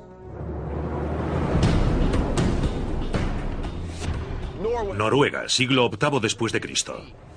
De estas costas surgirá uno de los pueblos guerreros más temidos de la historia, el de los vikingos. Los han llamado los ángeles del infierno de la Edad Media, y durante 300 años su dominio se extendió por Europa, Oriente Próximo e incluso llegó a América. Un pueblo legendario y temido. Los han calificado de piratas, saqueadores y paganos. Siglo VIII después de Cristo. Es el inicio de la época vikinga, pero no hay ni un solo estado vikingo. En lugar de ello, la Noruega actual es un mosaico de pequeños reinos. El motivo, la geografía. Noruega tiene más de 24.000 kilómetros de costa. Profundos fiordos dividen el paisaje y hacen difícil la unificación. Por tanto, antes de que puedan dominar la región, los vikingos tendrán que prepararse luchando entre sí. Y donde mejor pueden enfrentarse es en el mar. Vikingos es el inicio de su historia. Nuestros invitados nos traen más datos. ¿Qué tenían los vikingos aparte de no tener cuernos, que de repente se han puesto en este momento tan de moda? Hay una serie por ahí arrasando en uno de esos canales. Estamos dando un montón de información. Yo nunca había hablado de vikingos y de repente han venido bastantes historiadores a descubrirnos que los vikingos llegaron a España, cosa que poca gente sabía, yo no lo sabía por lo menos. ¿Qué tienen esos tipos, aparte de no tener cuernos? Los vikingos son un pueblo que nos fascina. En realidad no hicieron nada muy diferente a lo que ha hecho cualquier otro pueblo, ¿no? Que era buscar oportunidades donde no las había. Es verdad que ellos lo hacían a lo grande, ¿no? Cortaban la cabeza y preguntaba después, con lo cual nunca llegaban a la dirección, ¿no? a la que querían llegar. Y nos fascinan mucho porque efectivamente ahora se está hablando un poco más de su faceta en relación a España, porque siempre vemos a los vikingos cruzando un poquito el Mar del Norte, llegando hasta Inglaterra, pero aquí a España llegaron en 3 oleadas sucesivas, en poco más de un siglo, y dejaron su huella. Aquí hay huella genética, incluso cultural, no como la de los musulmanes, lógicamente, porque básicamente los vikingos vinieron aquí y los acabamos echando a gorrazos. Te he hecho un resumen muy somero que ahora entramos en detalle si quieres. Lo de huella, por eso hay en Andalucía alguna gente que tiene pelo rubio y ojos súper azules, que no tiene nada que ver con esa sangre árabe que andaba por ahí. Pues sí, porque en el año 844, cuando hay esa primera oleada de vikingos que invaden, llegan hasta Sevilla y hacen ahí un estropicio tremendo, aunque luego Abderramán II se defiende bastante bien.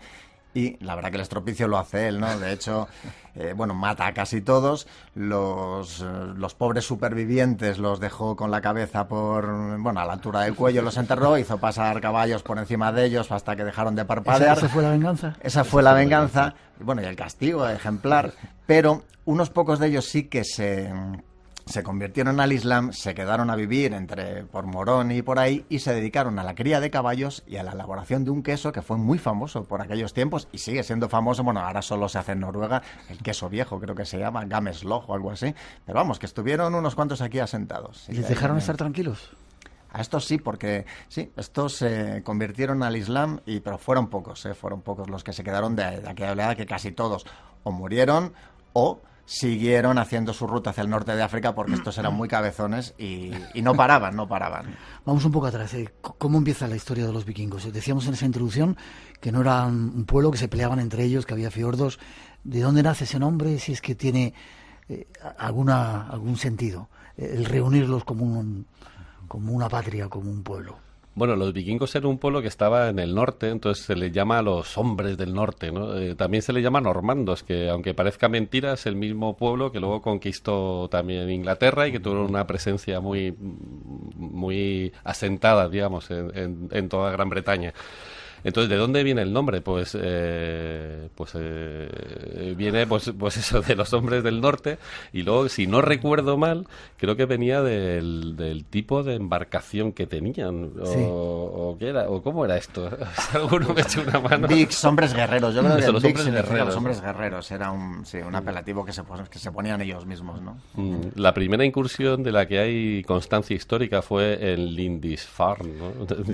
El monasterio de Lindisfarne. En Northumbria. Que ahí fue donde empezaron a acuñar esta leyenda negra de los demonios del norte, ¿no? Porque, llegaron y arrasaron con todo lo que encontraron ¿Eran tan a su duros paso, ¿no? como tenemos idea, que machacaban por donde pasaban? Bueno, es que en esa época todo el mundo era muy duro. Es que aquí estábamos en plena reconquista. Entonces, con tonterías andábamos todos las justas, ¿no? Y entonces, esto es lo que pasa, pues tenían esos barcos, los drácares, ¿no? Que eran tan imponentes, ¿no? Que estaban diseñados para dar miedo y para ser muy ligeros, para poder desplazarse por el agua de cualquier manera, incluso por muchos ríos que parecían que no eran navegables, pues ellos llegaron a entrar, ¿no? Yo creo, de hecho, creo que fueron de los primeros que llegaron a Sevilla a través del río, ¿no? Remontando el Guadalquivir. Claro. Entonces, bueno, pues era un pueblo que daba miedo porque eran muy burros y sobre todo porque eran paganos, ¿no? Que en esa época donde, bueno, la Edad Media, la unidad religiosa alrededor del cristianismo, pues estaba muy asentada en toda Europa, pues claro, llevaban unos señores que no tenían cuernos, pero que eran muy burros y claro, pues daban mucho miedo. ¿Y cuándo Sí, perdona. No tenían cuernos, efectivamente, pero los monjes de los monasterios medievales, para recalcar el terror que suponía pues toda la destrucción, la muerte que iban sembrando en sus acechos, pues parece que les pintaban pues como lo que eran, como lo que sentían ellos que eran demonios, y como todos sabemos, pues los demonios tienen cuernos. Esa es una de las teorías de por qué se les pintan de ahí cuernos. Le viene la idea. Luego fue del romanticismo, ¿no? Se inventan el romanticismo para... Bueno, del romanticismo hablaremos mucho seguro hoy, porque casi todas las leyendas vienen del siglo XIX, del romanticismo, que les gustaba pues magnificar pues estas imágenes así poderosas, ¿no? Y estas historias terribles de amores y odios, ¿no? Entonces, bueno, pues hubo un ilustrador en el siglo XIX que le puso unos cuernos ilustró un libro de vikingos con unos cuernos, y luego Wagner ya cuando hizo lo del Anillo de los Nibelungos y todas estas óperas tan tremendas que hablaba de vikingos, pues también les puso con los mismos cuernos que había visto en esas ilustraciones. Entonces al final pues se fue magnificando y se fue quedando un poco en el inconsciente colectivo que los vikingos, Vicky el vikingo, tenía cuernos, ¿no? Y entonces pues todos pensamos que lo tenían. Y ahora, si me permites, Miguel, perdón, simplemente... El tímido, habla el tímido. Que no quería hablar. Claro, me lanzo. No, que por terminar con esto de los cuernos de los vikingos, lo que sí que se han descubierto son un par de cascos de vikingos en Vixo, que está pues al norte de Dinamarca, pero son cascos con unos cuernos así muy ribeteados en forma de lira, y eran cascos heroicos, religiosos, de un carácter ceremonial y nunca en combate, que eso nunca los utilizaban en combate porque, bueno, como comentas tú muchas veces o como comentáis, era un arma que no podía utilizarse, ¿no? 2:24, déjame que ponga una cosita, 1:24 en las Islas Canarias. Espacio en Blanco, en Radio Nacional, con Miguel Blanco. Esta noche poniendo algunos puntos en la historia. La leyenda de Cudillero, ¿qué es esto? Pues esa es la otra herencia vikinga que hay en España. Esto, bueno, no sé si está... O sea, forma más parte del acervo mítico. Es una tradición, claro, es una tradición. Pero las tradiciones no vienen del aire, efectivamente. Claro. Que si hablamos antes de esa herencia en la parte musulmana de la península, pues en el norte, en la parte cristiana, pues también en Cudillero, pues hubo un asentamiento. Cudillero, Galicia. En Galicia. Y ahí pues hay ahí lo que queda es un dialecto que parece ser que sí que viene del norte, que es el pixueto, ¿no? Que también nos hace mucha gracia el nombre, ¿no? Porque te quedas todo picueto.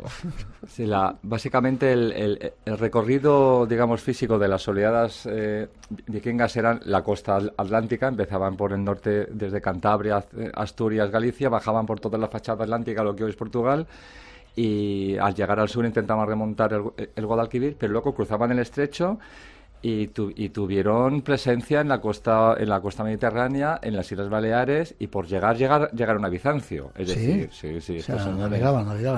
Me dicen que Cudillero está en Asturias. Está en Asturias. Sí. ¿A quién tenemos que pedir disculpas? A los cudilleros. A los cudilleros.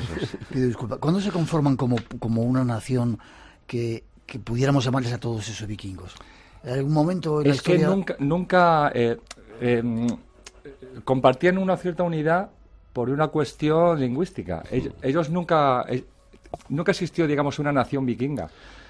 De hecho, lo que sí que hacían, o sea, lo de ir de vikingos era como una tradición dentro de esos pueblos, ¿no? Cuando se embarcaban, cuando eran, pues yo qué sé, ya haría los 14 años, ¿no? Que ya eran hombres, pues entonces les metían en el barco. Entonces los que no se quedaban en los asentamientos se iban de par. Entonces ellos decían que se iban de vikingos, ¿no? Entonces por eso empezaron a se empezó a hablar de los vikingos, ¿no? Que era más una actividad que había dentro de un pueblo, que eran diferentes pueblos que estaban en el norte de Europa. Yeah. Entre ellos peleaban de barco a barco, porque estaban peleados ahí arriba, ¿no? Y se daban leña de barco a barco, ¿no? Ellos peleaban, como bien decíais al principio, son un pueblo que viven... Se crea esta forma de ser porque viven en una zona realmente pobre. Vivían prácticamente de la pesca, muy poquita agricultura. Y cuando a finales del siglo VIII llega una pequeña glaciación, realmente es que ellos y cualquiera que hubiera estado en ese lugar hubiera bajado al sur en busca de recursos. Pero la dureza del medio pues provoca un conflicto, un estado de guerra permanente entre ni siquiera naciones o pueblos, entre pequeñas villas, pequeños jarls, que eran los... Parece una palabra de chiquito, pero os prometo que era el nombre del líder bélico de las tribus. Peleaban de jarl en jarl. Esto es una cosa que la gente joven debe saber. Y los barcos que preguntabas por los dracars, la verdad que eran muy ágiles para desembarcar y para hacer todo este tipo de saqueos que iban a las costas, de toda la costa que iban recorriendo, porque les era muy sencillo entrar y salir con estos barcos, eran muy ágiles para esto. Recomiendo, por cierto, visitar el Museo Vikingo, que está muy cerca de Copenhague, en Roskilde, museo donde se pueden ver los dracars, montar en dracars para ver, en fin, la sensación que tenían los vikingos cuando iban en sus correrías. A sola no entran por gran parte de Europa, dan leña, llegan a España. ¿En qué año era que no me he quedado con ello? Pues alrededor del año... Siglo IX. Sí. Siglo IX, 800 y algo. 844 fue la primera. Exactamente, ahí estamos. Luego la segunda, unos añitos después. Estábamos bajo la dominación musulmana. ¿Musulmana? Bueno, sí, cuando llegan, ellos llegan por Gijón primero y ahí hay dominación, está la dominación musulmana, por supuesto, pero es Ramiro I el primero que pelea contra ellos, los echa de Galicia, y es cuando bajan al sur, entran por Sevilla, y ahí es Abderramán II el que pelea contra ellos en esta primera oleada, y luego en la segunda, que unos años después pues volvieron y también se pelearon contra los musulmanes. ¿Y quién acaba con ellos en España?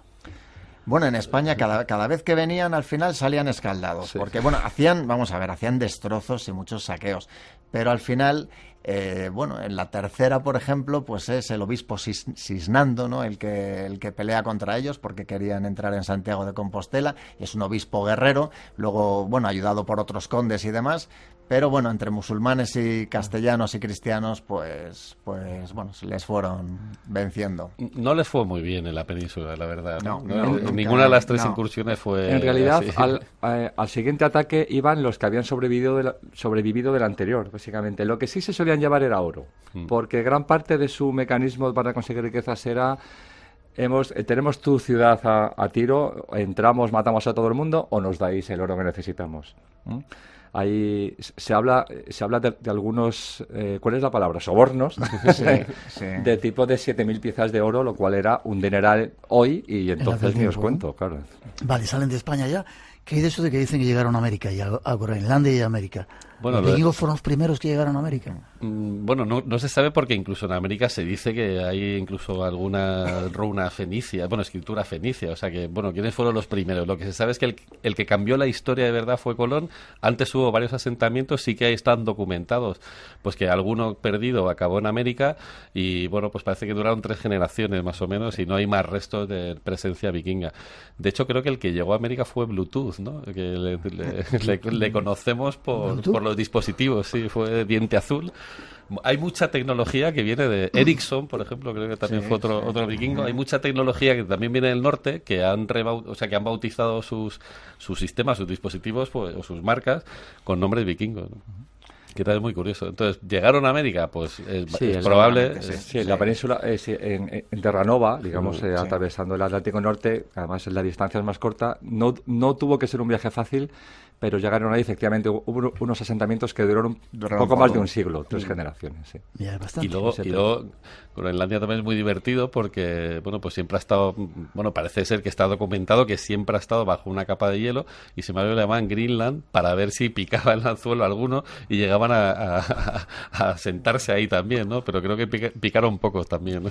Hay otros que hablan que eso es de los cambios climáticos y tal, y que entonces después de una glaciación... Pues que pudo haber, pero antes era un vergel. Sí, 900, 137, 137. El primer punto que hemos puesto sobre la historia, 2:31, 1:31 en las Islas Canarias. Vamos a conocer alguno más. Nómadas. Sur de Argentina. Parque Nacional Los Glaciares. El Perito Moreno se mueve constantemente. Escuchás el ruido constante de ese movimiento glaciar. Nómadas. Con Álvaro Soto. Hielo y montañas en torno al lago argentino. Y llegar hasta el Chaltén, que se llega desde la ciudad del Calafate. La Patagonia austral, tierra adusta y llena de vida. La variedad de la fauna de la Patagonia yo creo que es única. Nómadas. Los domingos a las 7 de la mañana es hora de Radio Nacional de España.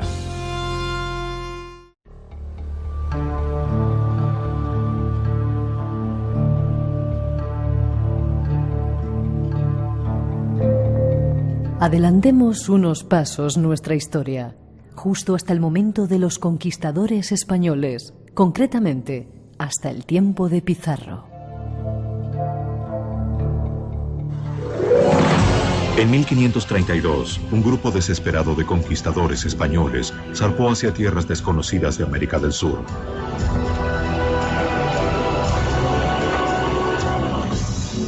Su líder, Francisco Pizarro, ya había explorado ese territorio 2 veces, atraído por los relatos de una fortuna en oro.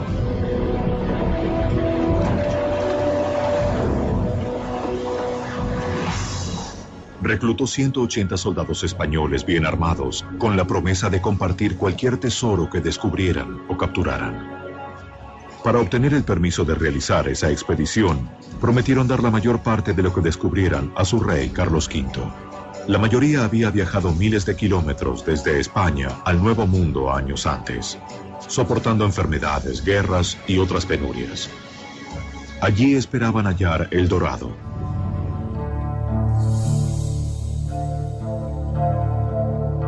Es parte de la historia del conquistador Pizarro.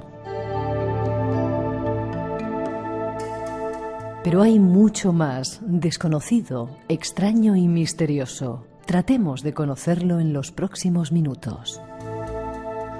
Lo primero es cómo Pizarro, con un grupo pequeñito de españoles, llega y conquista un imperio increíble como es el Imperio Inca, de miles y miles y miles de personas. Llevamos 500 años dándole vueltas a este tema. Hoy hablar de la conquista, sabéis que genera ciertas incertidumbres, algunas fundadas, otras no tanto. Hablemos de historia. Lo que sabemos, nosotros, insistimos, no somos historiadores, solo tratamos de comunicar y ilusionar a la gente para que disfrute con esto. Sabemos que fueron una panda de aventureros, en este caso comisionados por el emperador y capitaneados por un animal de bellota que era Pizarro. Animal de bellota. Animal de bellota, con todos mis respetos. Un animal de bellota además es una cosa deliciosa. Muy extremeña, además. Muy extremeña. Castellano entonces, pero extremeño. Efectivamente, él decía, con 187 hombres hemos conquistado un imperio. Hay razones geopolíticas, hay razones de choque cultural, de sorpresa, de uso de una tecnología superior, pero básicamente creo que hay una razón a la que creo que no se le ha dado la importancia suficiente, que es una razón puramente médica. Hubo una cuestión biológica. ¿De guerra bacteriológica te estás refiriendo? Sí. Inadvertida, porque los españoles no sabían que llevaban gérmenes como la viruela y no sabían que para esa viruela los habitantes de allí no tenían defensas. Porque antes de llegar al continente habían arrasado el Caribe con la viruela y las enfermedades. Ese factor creo que no se le ha dado, creo que se le ha dado más fuerza al razonamiento de la espada, la sangre y la cruz, cosa que la llevaban las tres, pero también llevaban virus.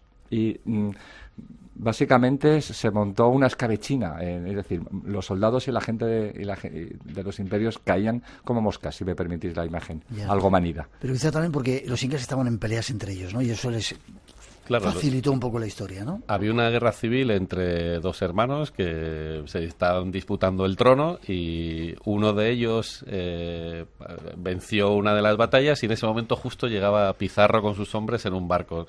Y en ese momento también se junta otro elemento también importante y es que les confundieron con dioses. Claro, es como si de repente aquí bajas una nave del cielo y se bajasen señores, ¿no? Pues diríamos, pues vienen los dioses o vienen los marcianos o viene quien sea, ¿no?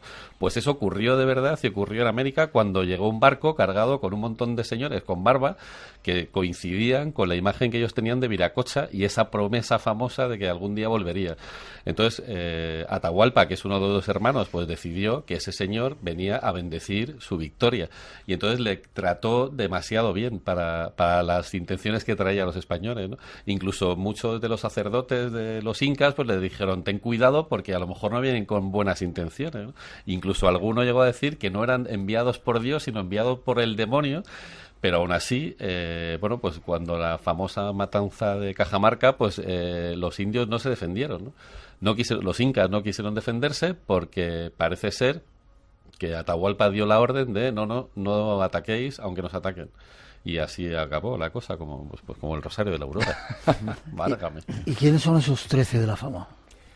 Bueno, es que previamente a esto que contaba David, pues es que este personajón que era Pizarro nos ha dejado para la historia un momento de esos pues memorable. Y es que después de llevar pues 2 años y medio intentando descubrir y conquistar el Perú, pasando todo tipo de penalidades, enfermedades, hambrunas, picaduras de mosquitos del tamaño de gorriones, mordiscos de caimanes, flechazos de los indios a mala idea, en fin, todo tipo de penurias, pues se asientan en la Isla del Gallo, en la actual Colombia, para esperar que lleguen refuerzos. Y entonces lo que llega es una nave comandada por Juan Tafur, que viene de Panamá, con un mensaje muy clarito. Juan Tafur les dice: mira, ha dicho el gobernador de Panamá, Pedro de los Ríos, que os volváis corriendo todos a casa, que aquí no gastamos un real más, ni una vida más se gasta en esto, porque hay que centrarse en la más real empresa de Centroamérica. Y entonces es aquí cuando Pizarro oye todo esto y, bueno, un hombre parco en palabras y en gestos, pues hizo una raya en la arena con su espada y dijo: por este lado se va a Panamá a ser pobres, por este otro al Perú a ser ricos. Escoja el que fuere buen castellano, lo que más bien le estuviere. Bueno, no acababa de terminar de pronunciar la frase cuando todos se subieron al barco corriendo porque querían irse de allí al barco de Juan Tafur, porque querían a ser pobres, a tomar un baño caliente, a perder de vista el cabezón de Pizarro, a los mosquitos y a los indios. Pero únicamente 13 se mantuvieron con él, aguantaron allí, y entonces gracias a eso consiguieron llegar, descubrir y conquistar el Perú. Luego llegaron más refuerzos, pero bueno, fue gracias a estos hombres conocidos pues por los 13 de la fama. Los 13 de la fama. Ahora vamos a hablar un poquito más de españoles. ¿Cómo terminó Pizarro? Pues malamente, como acabaron todos los conquistadores. Porque aparte de la guerra civil que hubo entre incas, también hubo una guerra civil castellana, ¿no? Entre los dos socios, que era Pizarro y Almagro. Entonces, bueno, la primera parte de la guerra civil la ganó Pizarro, que fue el que se hizo fuerte. La segunda parte de la guerra civil la perdió porque los hijos y los amigos de Almagro pues le pasaron factura también. Hubo una venganza y acabó pues eso, muy malamente, asesinado en su casa. Se cuenta que con más de 20 estocadas en el cuerpo. Que digo yo que con 6 o 7 ya ¿no? Había servido. Con una buena en la cabeza. ¿Quién le mató? ¿Se sabe? Pues los hijos de Almagro. Los hijos de Almagro. Un hijo del propio Almagro, no recuerdo su nombre, la verdad, lamentablemente, fue el encargado de vengar a su padre y hacerlo con propiedad, digamos. Que muy curioso, este Almagro también hay una anécdota entretenida, que es que cuando él vuelve a España a pedir refuerzos y provisiones y se entrevista con el propio Carlos V, Almagro había recibido un flechazo en el ojo y era tuerto. Y entonces, cuando está hablando con Carlos V, le dijo: mire, es que en la conquista del Perú nos está costando un ojo de la cara. Y de ahí viene ahí quedó la frase para nuestro refranero español. Vale, otro ejemplo de que la historia, conocer de dónde vienen las cosas, nos hace disfrutarlas más. Sí, 2:41, 1:41 en las Islas Canarias. Depende del punto de mira que veas la historia. Yo he estado analizando algunos textos de los latinoamericanos, ¿no? En América, cómo nos ponen los españoles. Claro. Vamos a seguir hablando un poquito más de ellos. Y no os perdáis, le digo a nuestros oyentes, la segunda parte del programa, que viene un brujo, ya veréis. Esta noche, en Espacio en Blanco. No solamente existe lo que se puede medir, lo que se puede tocar y lo que se puede ver con los ojos físicos, ¿no? Creo que las personas se hacen mejores personas cuando conectan con el misterio.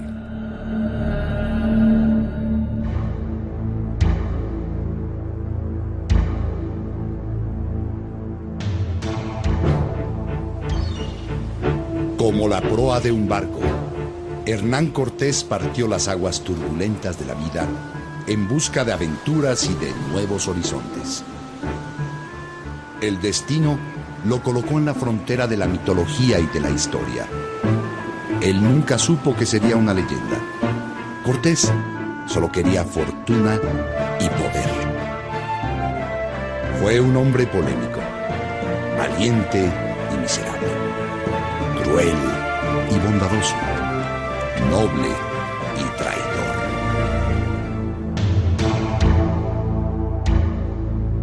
Hernán Cortés, uno de los muchos españoles que estuvieron en América.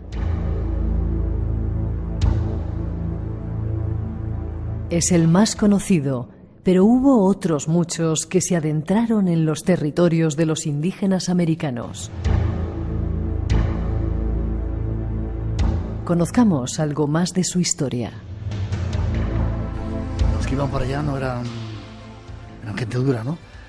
Había que tener ganas, ¿no? Gente que salía de Castilla y de Extremadura, que seguramente no sabían dónde estaba el mar, de repente se metían esa navegación, esa travesía, iban a esas selvas cargados como iban con las armaduras, vaya gente, ¿no? Claro, el término pionero engloba muchas cosas. Pionero, necesitas tener una cierta desfachatez ante la vida, por decirlo de alguna manera, pero supongo que alguien llega pionero porque no tiene otro camino. Es decir, estoy casi seguro de que estos grandes conquistadores, si hubieran tenido sus buenas tierras y esos buenos ganados en Extremadura, no se hubieran embarcado en estas cuestiones, pero la vida sigue siendo dura, pues entonces lo era más. Y efectivamente era gente con arrestos, se decía antiguamente, ¿no? Bueno, con bemoles, si queréis decirlo. Y esa definición que hemos escuchado de Cortés, pues se puede aplicar a todos los conquistadores y toda la gente que fue a América, ¿no? Todos son absolutamente contradictorios, todos son absolutamente humanos y eso es lo que les hace maravillosos.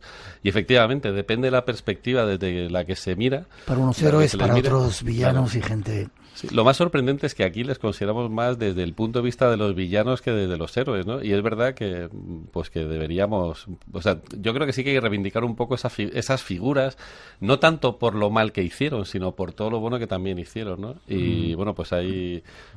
estamos muy mal de nombres últimamente, pero no recuerdo qué escritor latinoamericano pues decía, ellos se llevaron el oro, pero nos trajeron el oro, ¿no? Y es verdad que al final, pues como los Monty Python, ¿no? Que dicen que él trajo Roma, ¿no? Bueno, sí, además de eso, ¿qué nos ha traído, no? Pues un poco pasa con el con España, ¿no? Pues que dejamos mucha riqueza también allí. La primera universidad que se hizo en América la hicieron los españoles y el primer ferrocarril que se hizo en España, pues se hizo en Cuba, ¿no? Cuando todavía era España. O sea que es verdad que hubo mucha riqueza que se repartió allí y, bueno, pues muchos de los que se quejan son directos herederos de los españoles, ¿no? O sea, entiendo que los indios nos tengan manía, pero... Nos están escuchando en muchas partes de Latinoamérica. Últimamente se ha puesto de moda eso de españoles por el mundo, pero ya en aquel tiempo había españoles por el mundo que llegaron a lugares absolutamente increíbles y que llevaban dragones.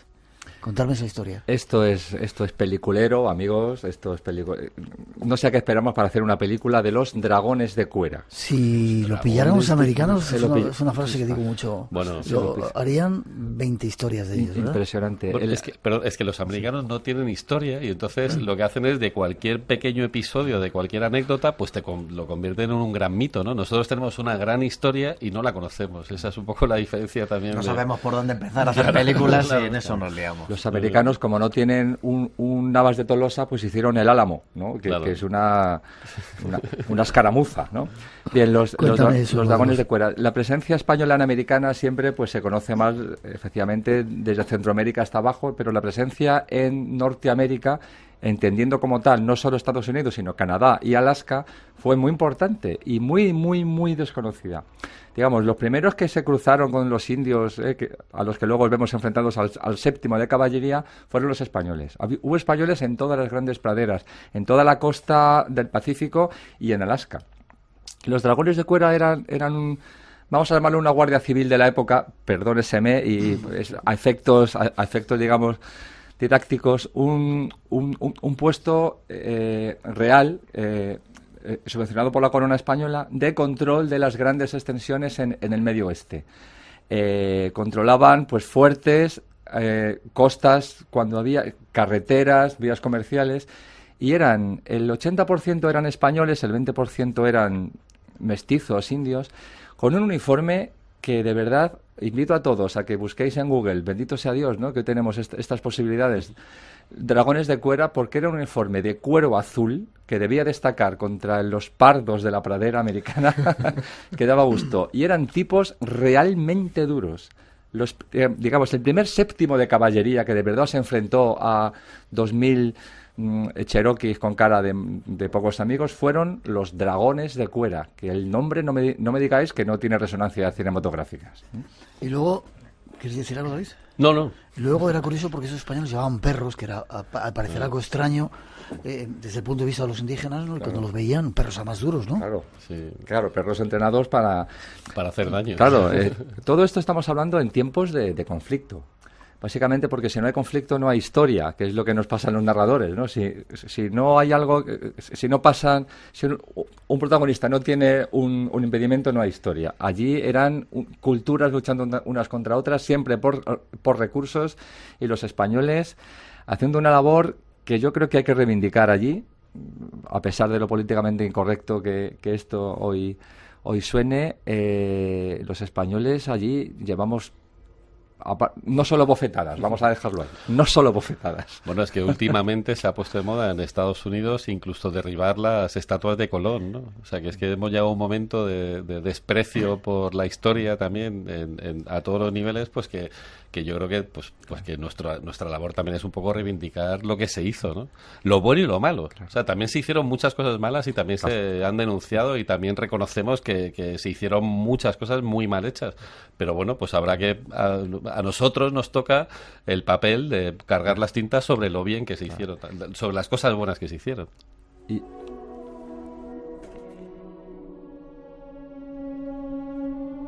¿Qué querías decir?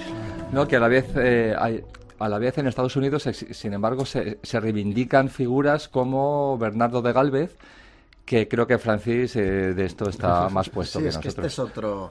Que es otro gran personaje apartado absolutamente al rincón de héroes españoles olvidados.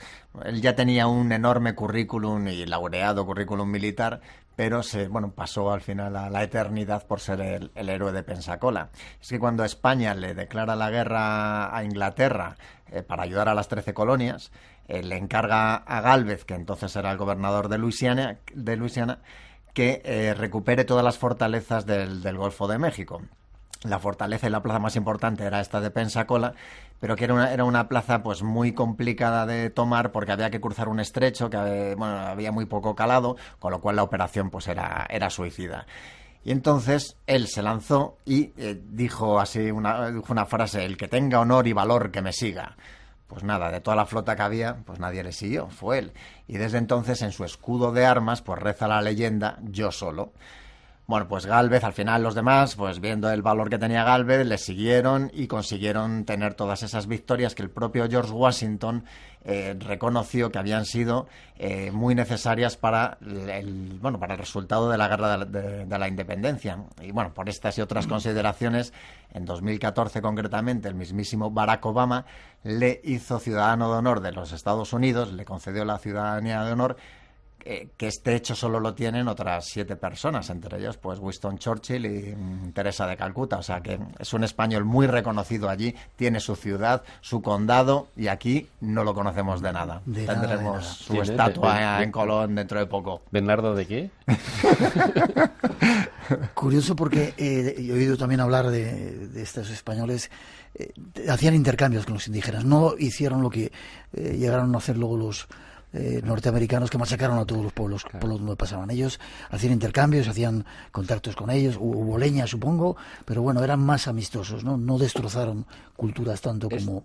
Esa es clásica la visión con la que...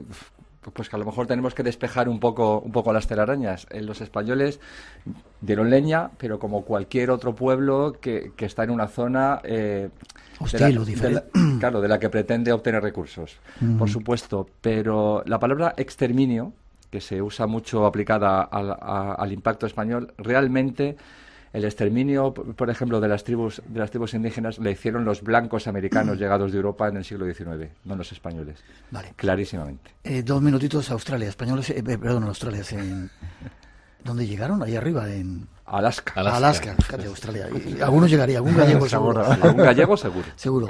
¿Quién llegó allí, a Alaska? ¿Quién fue el primero en llegar, el primer español? Lamento no recordar el nombre, porque no me voy a inventar uno así, o sea, quedaría estupendamente, pero yo luego no me miraría al espejo al llegar a casa.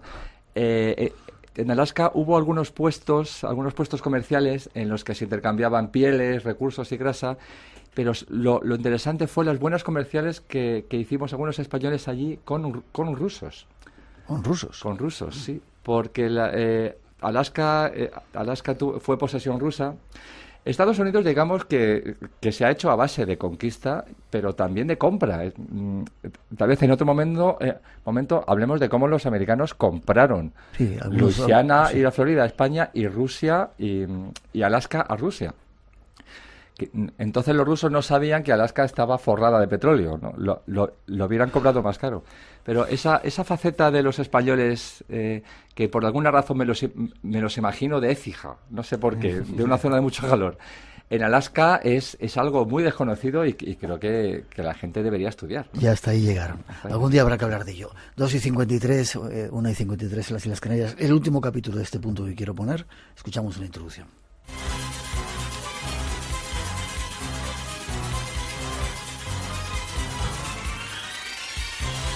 Viajemos por el tiempo hasta nuestros días, o quizás más allá, hasta el futuro. No hay escapatoria. No me obligues a destruirte. Luke, todavía no te has dado cuenta de tu importancia. Solo has empezado a descubrir tu poder. Únete a mí y yo completaré tu entrenamiento. Combinando nuestras fuerzas, podemos acabar con esta beligerancia y poner orden en la galaxia. Jamás me uniré a ti. Si conocieras el poder del reverso tenebroso, Obi-Wan no te dijo lo que le pasó a tu padre. Me dijo lo suficiente. Dijo que tú le mataste. No, yo soy tu padre.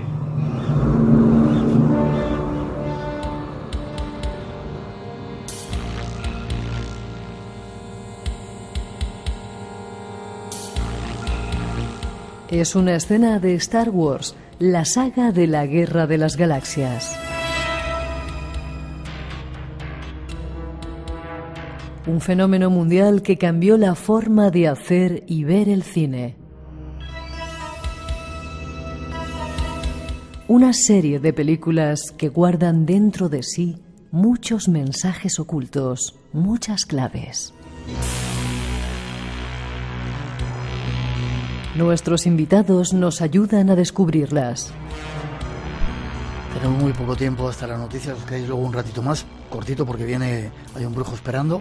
Solamente unos frikis como vosotros podían meter en un libro de historia, una historia, valga la redundancia, que tiene que ver con la Guerra de las Galaxias. Bueno, y otros frikis que se han casado por aquí, que han venido a ver. Eso nos ha encantado. Sí.